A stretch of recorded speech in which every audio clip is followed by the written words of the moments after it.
నమస్తే అందరికీ. దేహరాదూన్లో తపకేశ్వర స్వామి ఆలయం, శివాలయం, స్వయంభూ శివాలయం అంట. చాలా స్వయంభూ శివాలయం మంచి ఫేమస్. నిన్న ఇక్కడ స్వామివారి శోభాయాత్ర జరిగింది. చూద్దాం ఈరోజు గుళ్ళో. ఓం నమ శివాయ.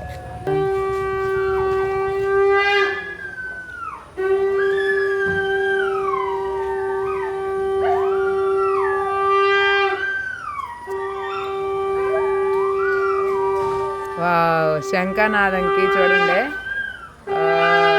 అది ఓం నమ శివాయ, ఓం నమ శివాయ, ఓం నమ శివాయ. కాలభైరవుడు. हेलो बेटा, बहुत अच्छा शंकरनाथ किया आपने. God bless you. कालभैरवुडु